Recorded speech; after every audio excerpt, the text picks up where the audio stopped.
I can jump into just like what's going on here before I get to like, actually doing it. So basically, because I want each of these episodes to be like a standalone show, so I don't want to like go through a whole introduction about what I'm doing every time. But this being the first episode, I think it's reasonable to cover some of that. So my basic thinking with this whole project is that I believe that evaluating limited cards in a vacuum doesn't make any sense. I think that Magic is all about interactions, and when someone asks me, like, is this card or this card better, the answer is always, well, I don't know. It depends on what the rest of your deck is. But that's kind of like a blow-off answer in that, like, we can look at what kinds of patterns there are and what kinds of decks you usually have, especially if we know what color combination you're in. And so I want to kind of flesh out the tools to use to evaluate cards in the context of archetypes to figure out what things you should be using to evaluate cards differently in different contexts, and then also to kind of follow that through to its logical conclusion to figure out which cards are actually good in an actual archetype that we're interested in drafting, and then talk about how to draft around that idea and how to like put all of the theory about what matters into practice in actually making picks and talking about like what cards you should take over which other cards, such that at the end of the whole thing you should be able to just like think about what we've gone over and hopefully what you've learned from this, and then just apply it to your next draft and just have the experience of practicing whatever information's been imparted and then seeing if it's successful, and then adopting whatever works for you from what I've said about how to do things into your drafting in a way that should kind of like reinforce the principles. So I think that just like giving really concrete examples about how to draft a single archetype is kind of the best way to just like flesh out a fundamental understanding of limited, even though it's like really precise, because it gives you such a concrete way to look at and evaluate the principles. So with that background all understood, let's kind of jump right into talking about how to draft Blue-White Party in Zendikar. And I'm starting with Blue-White Party because I think that it has some really interesting and unique things that you need to look at when you're drafting it, and I also think that it's one of the most powerful and, from what I've seen in other content, underappreciated archetypes in Zendikar. So we're going to start by talking about like how do you get into Blue-White Party, and why do you get into Blue-White Party, and why am I saying that Blue-White is party instead of just like Blue-White? So basically, my claim is that there are so many good payoffs for drafting the party mechanic in blue and white that, and it's so easy to find the correct class cards to enable party, that I think that if you try to draft blue-white in a way that doesn't prepare you to take advantage of party cards in the first couple packs, you will ultimately have to like forgo enough payoffs that your deck will suffer for not having positioned yourself to take advantage of the party mechanics that are like present in these archetypes in almost all times when you have a reason to be drafting, when it makes sense to be blue-white in your seat. There are some rare exceptions where maybe like blue is super open and you start drafting like a blue kicker deck, and maybe like green isn't open or blue is just wide open, and you just end up basically like mono blue kicker with some random white bombs you want to splash, or similar thing where you're like mono white clerics and you splash some random blue bombs or whatever. But for the most part, if you're drafting like a blue-white deck, you're going to want some party synergies, and so you're going to want to draft with like preparing to maximize those synergies in mind. So the most common ways that I end up in blue-white, which again is I'm always going to be thinking of that as blue-white party, is either by starting with a really powerful blue-white gold card, which is somewhat uncommon but does happen, or a blue or white card that specifically references party, where I'm most likely to want to be blue-white party because blue and white is so much better at taking advantage of the party mechanic specifically than all the other combinations are. And the last way is where, rather than like having a first pick that puts me in this kind of direction, I just take some good cards in one of the colors, and then the other color is open, and I take good cards in that color.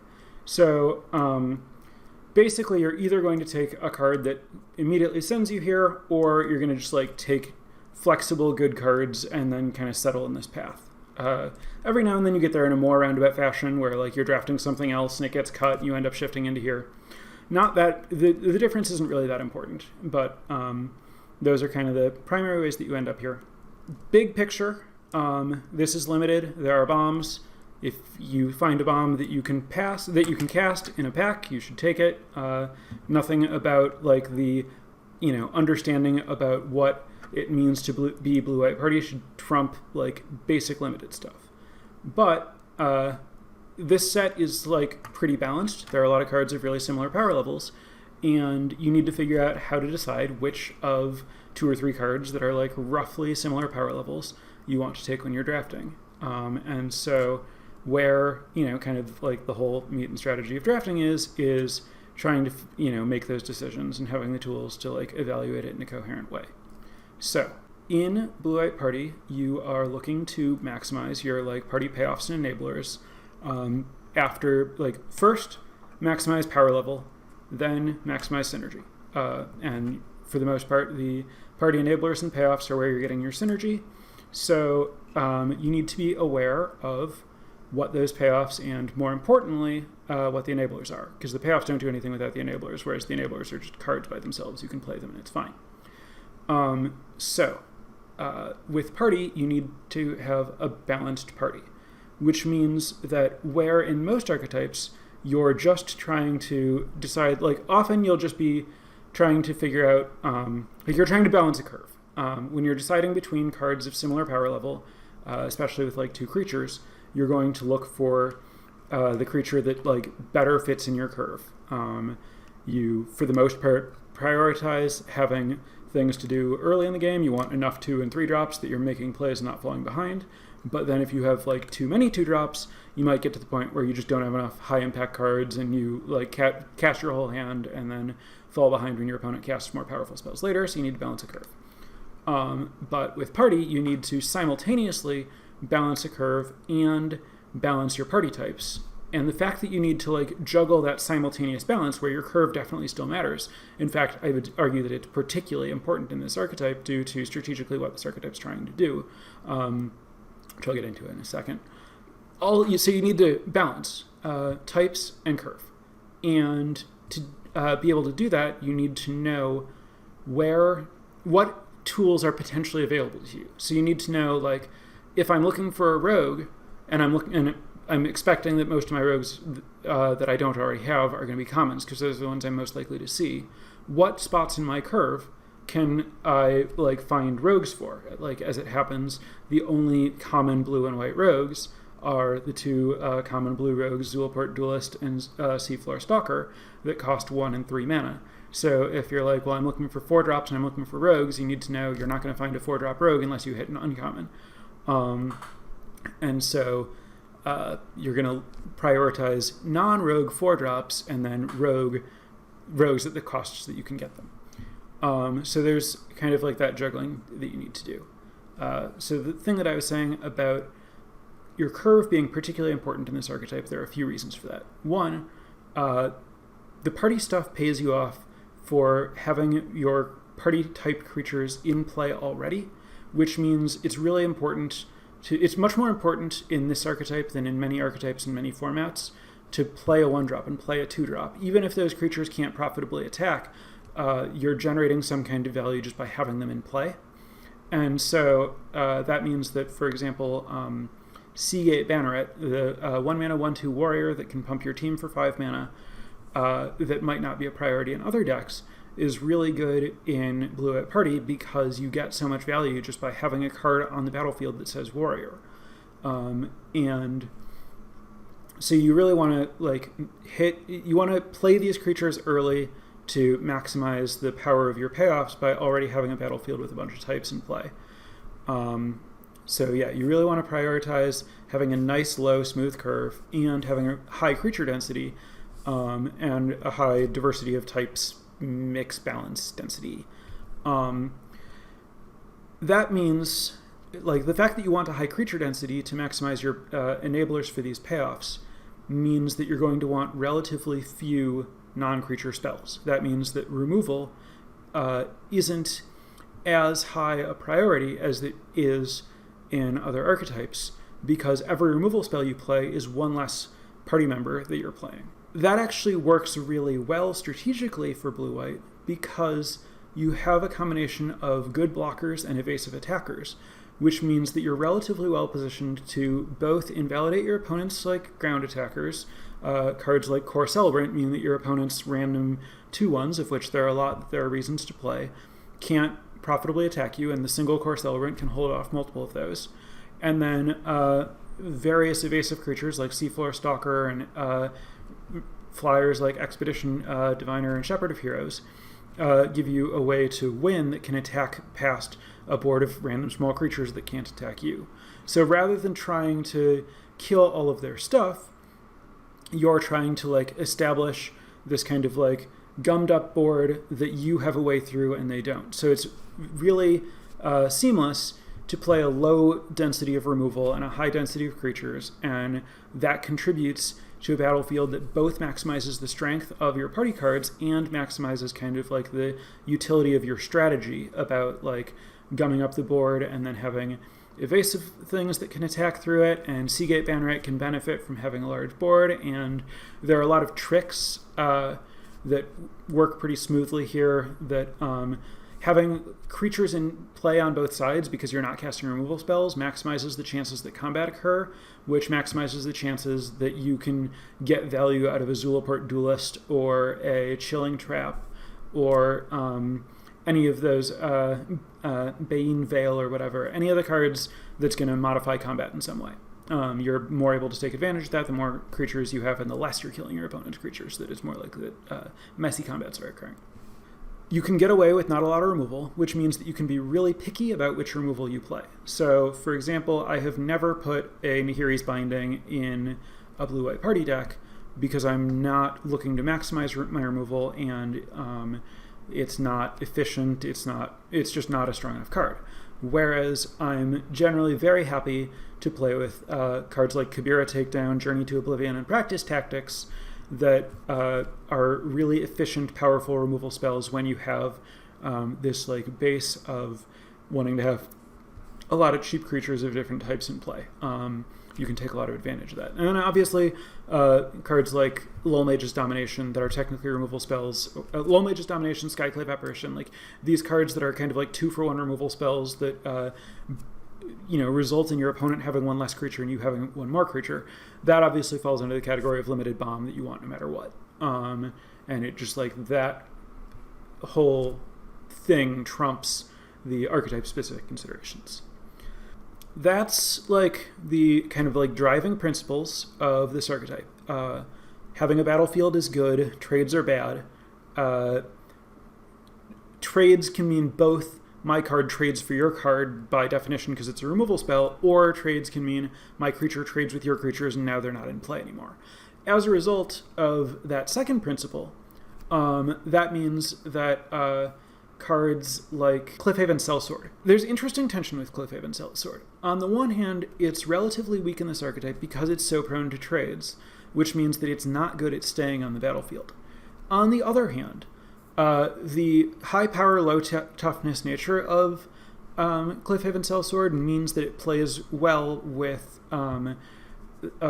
Cordulist and Chilling Trap specifically, because it's really easy for your opponent to try to like line up a small creature against your big creature, and your big creature will kill their thing, and you might not need a lot of power shrinking to save your thing. So by default, I'm not excited about Cliffhaven Sellsword as my warrior in blue-white party, but the more that my rogues are Zulaport Duelists, the more I want my warriors to be Cliffhaven Sellswords. Whereas if my rogues are Seafloor Stalkers, then I have that plan to win. And so, like, I'm less excited about trying to, like, generate combat and get value with these sellswords, and I'm more excited about having any of the other warriors. So you kind of want to pay attention to small synergies. Like, when we're talking about just, like, which common do you want, there's a lot of room for just, like, little synergies like that to change how desirable each of them are. And so you can find little pairings like that where you either want, like, this combo or this combo occupying that slot of a rogue and a warrior in your deck. For the most part, even if you have these creatures that are, like, high power, low toughness, more likely to trade, so Cliffhaven Sellsword is a card that's very likely to trade if you attack with it, but can actually lead to a board stall if you defend with it, because if your opponent has a 3 or 4 mana creature that has 3 toughness, they actually don't want to attack into your 2-drop because they're trading a more expensive creature for your less expensive creature. So the 3/1s can actually end up functioning as pretty good blockers that don't actually block, they just discourage attacks. So it's not, like, strictly the case that you don't want any high power, low toughness things. That's not what I'm trying to say. But what I'm trying to say is you shouldn't have a plan B, I'm going to, like, clear the way for my Cliffhaven Sellsword to attack you several times. That's, like, maybe a red-white game plan, but that's not a blue-white game plan. You need to be aware that with your creatures, you're not trying to trade them off, and you're not trying to, like, use removal to get your creatures through. You're trying to use them to gum up the board so that you can take advantage of tricks and evasive creatures. And also things that pay you for having a lot of creatures in play, especially the rare cycle of... in blue and white, there's one rare of each type that gives you some kind of large benefit for having a full party. So that's Archpriest of Iona, Nimble Trapfinder, Linvala, Shield of... whatever she's a shield of, Seagate, and Squad Commander. And all of those rares are great in this archetype. They're all... I'm happy to, like... I'm thrilled to first pick Squad Commander. I think it's just, like, one of the best cards. And then totally happy to first pick any of the other 3. And then draft around it. Like, Nimble Trapfinder is, in any other archetype, like, just fine. Like, it's mostly just, like, a 2/1 with a reasonable form of evasion that scales up the more party members you have in your deck. But in Blue-White Party, it's very, very common to actually get the full party benefit and draw a bunch of cards and basically win the game as soon as you, like, get that full party benefit, and it connects, and then you probably have some flyers connecting too, and it's great. Another thing about this fact that density, that you, like, just want a lot of stuff in play, means that Farsight Adept, which is the white 2 3/3 wizard, ETB both players draw a card, is very good in this archetype. I know that that's a card that players have kind of polarized opinions about. I think that it's really, really good anytime you have a low curve and you're looking for party payoffs. I think it's a priority in this archetype. It's one of my favorite wizards to have, even though the blue wizards are actually pretty good. But I think that card is really strong because you're prioritizing synergies that like emerge when you have a lot of cards, and taking advantage of cheap effects to pull ahead. And both of those make the we both draw a card good, and then 3/3 for 3 is, like, a fine rate for a common. So I like that. For, like, to compare it to Marasa Brute, the green 3/3 warrior with no text, I think that card is very bad in basically every deck. Part of that's that I think green doesn't care about party as much as white does, but even ignoring that, no text is nowhere near as good as both players draw a card, because that's a synergy that you can exploit, and blue-white exploits it really well. The next thing to talk about is the specific pressures that exist to balance your types in blue-white. Obviously, every color has a different mix of cards and different types. Every pair has types that are harder for it to find and types that are easier for it to find. As I mentioned at common, the only rogues that are available to blue-white are Zulaport Duelist, Seafloor Stalker, and of course Stonework Packbeast. There are more creatures of every other type than there are rogues available in this archetype. So For reference, the next hardest type to find is Warrior, where you have Stonework Pack Beast and the 7 mana colorless Warrior that's cheaper for party. And then you also have 1, 2, and 4 mana White Warriors in the Banneret, the Sellsword, and Kibera Outrider. So you have 5 total Warriors versus only 3 total Rogues. What that means is that you need to prioritize the Rogues a little more highly than the Warriors, which you need to prioritize more highly than the Wizards and Clerics, which are more common and equally common. That actually works out really well because, as it happens, Zulaport Duelist and Seafloor Stalker are both great in this archetype. Probably not a coincidence that the design of this set was careful to make sure that the Rogues in blue were desirable for this archetype so that there would be sufficient support for it. So that means that you want to prioritize both of those cards. And then you can expect to get a similar number of Warriors to the number of Rogues that you get if you assign less preference to taking the Warriors that exist. That means you can be a little more picky about them. That means you can choose not to prioritize your Cliffhaven Sellswords and your Kibera Outriders, and instead, I was going to say prioritize your Seagate Bannerets, but that's not even the case. What you're really looking for in Warriors is you're looking to prioritize the uncommon and rare Warriors, and then take the common Warriors just kind of when they're there left over in the pack if you don't have uncommon Warriors that you're really looking for. So the Warriors that you really want to fill your deck with are the Angel, Emeria Angel, or whatever it is, the Warrior that enters the battlefield with counters equal to the number of types you have, and Squad Commander, obviously at rare. These kinds of stronger payoffs. You can be pickier about not taking the commons until you're in pack 3 and you haven't seen any of the good uncommons, and then you're okay, whatever, I'll just take whichever of these common Warriors there are to round out my party. Clerics and Wizards, those exist in even more abundance, so you can be even pickier about them. The thing that's interesting to note about your preference for Clerics compared to the preference for Wizards is that, in my opinion, the power level of Wizards is much more flat at common in this archetype than the power level of Clerics. Specifically, Core Celebrant and Shepherd of Heroes are much stronger than the other common Clerics. There's the 3/2 Cleric that Angel Heart Protector and Cleric of Chill Depths are both cards that I really don't want to have to play. And Expedition Healer is fine but unexciting. And those plus Stonework Pack Beast are the Clerics that are available. Shepherd of Heroes and Core Celebrant are both fantastic. The others are somewhere between filler and bad.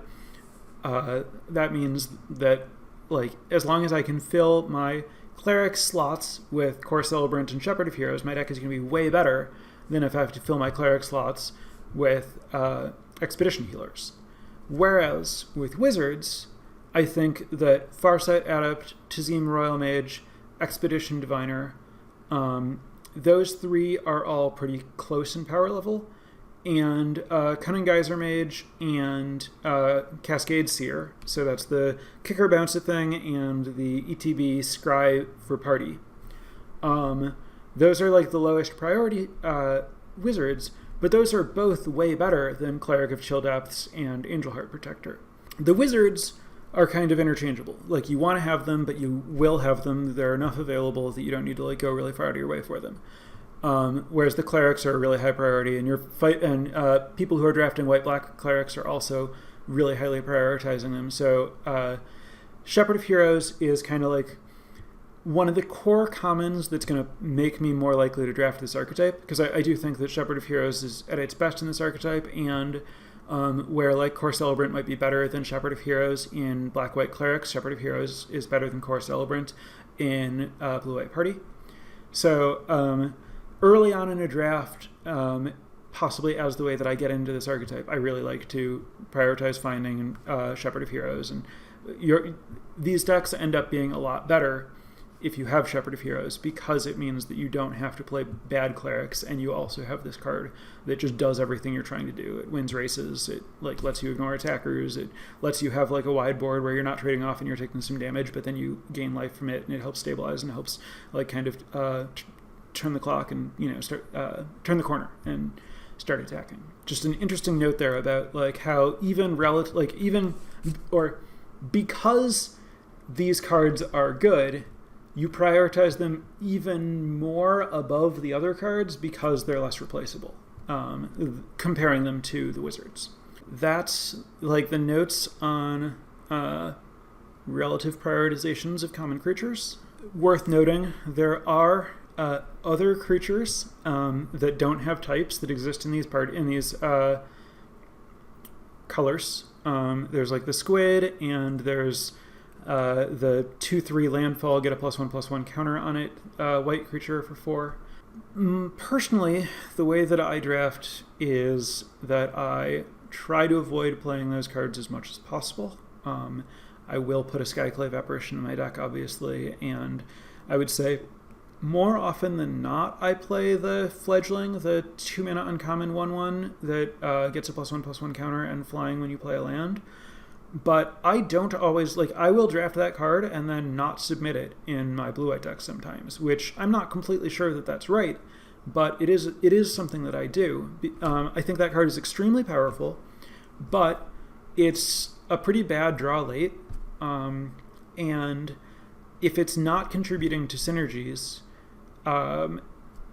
then I'd rather have something that is a lot of the time, especially since it's very much an aggressive card.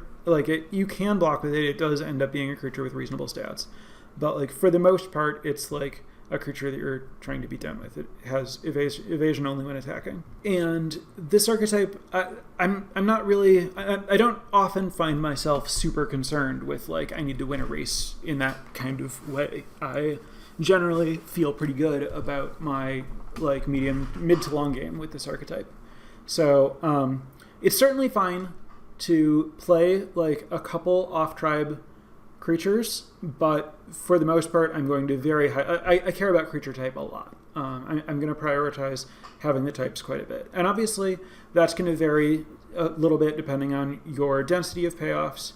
But I find that most of the time that I'm drafting this, I do end up with some of the really good uncommons and rares that care about your party stuff. So I had one deck where I had 3, I had Archpriest and Nimble Trapfinder and Linvala, because they're narrow cards that other people don't want, and Blue-White Party is, in my opinion, relatively underdrafted, so those cards just sometimes float to you.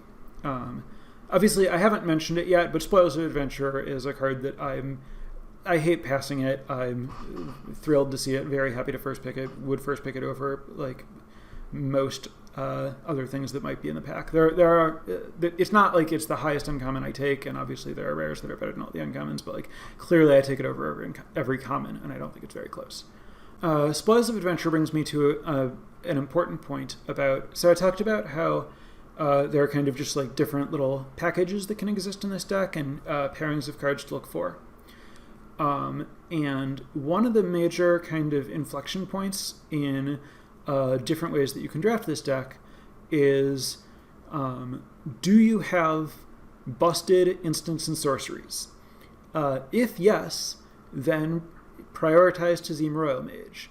And then that has some cascading effects. So what I'm saying is, if you start the draft with a card like Emeria's Call or Spoils of Adventure or Lull Mage's Domination or Inscription of Insight, those exactly are the big ones that are going to make me do this. If you start the draft with one of those, then I want to take Tazim Royal Mage highly. But taking Tazim Royal Mage highly means that I need to have spells to return with Tazim Royal Mage when I don't draw that one good card that I'm taking it to return, which means that I need to look to have a little bit higher density of spells than I otherwise would.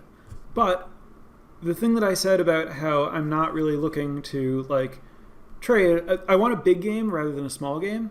which means that I want like card draw more than I want removal.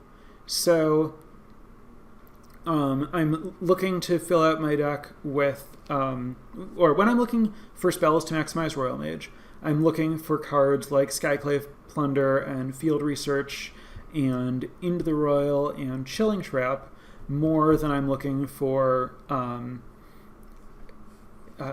let's say, like Jwari Disruption or any of the removal stuff, except, I mean, the good removal is good, and like that's fine. But I guess, so more, I mean, I'm looking for those more than you might think, because they allow me to increase my spell density, but because they replace themselves, they don't really decrease my creature density, at least not like appreciably. So there's like I have a strong spell, and now I'm prioritizing Tazim Royal Mage, which means now I'm prioritizing spells, but also the fact that I have this strong spell and this Royal Mage, maybe multiple Royal Mages, and maybe like Into the Royals that can pick up the Royal Mage, and maybe I'm planning, and then maybe I get like a second really strong spell.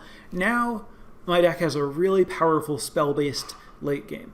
And so when I'm in that kind of space, that means that I can put less weight on cards like Seafloor Stalker and Expedition Diviner, and these cards that let me close a game with combat, and more weight on just like defensive cards that are just going to stall until I can win the game with these spells.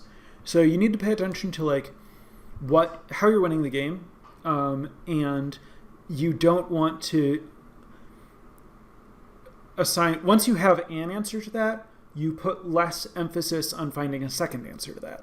So if you can win the game by overwhelming the power level of your opponent's cards with your powerful late game spells, you don't also need to win the game by having like these good evasive threats, because you're already going to win a game that goes long, so what's your hurry? Why bother to attack with a flyer when you could instead play a card that's better at like playing a longer game to get to the point where you win with these spells? And then conversely, of course, if you're like, oh, well, I have all these like really efficient evasive creatures, I have like that uncommon warrior flyer that like hits really hard, and I just have like a nice low curve that's really good at attacking and really hard to block against, then it's maybe not so important to have Skyclave Plunder type spells that give you like a strong late game that's just like not really relevant to your I'm going to kill you with flyers plan.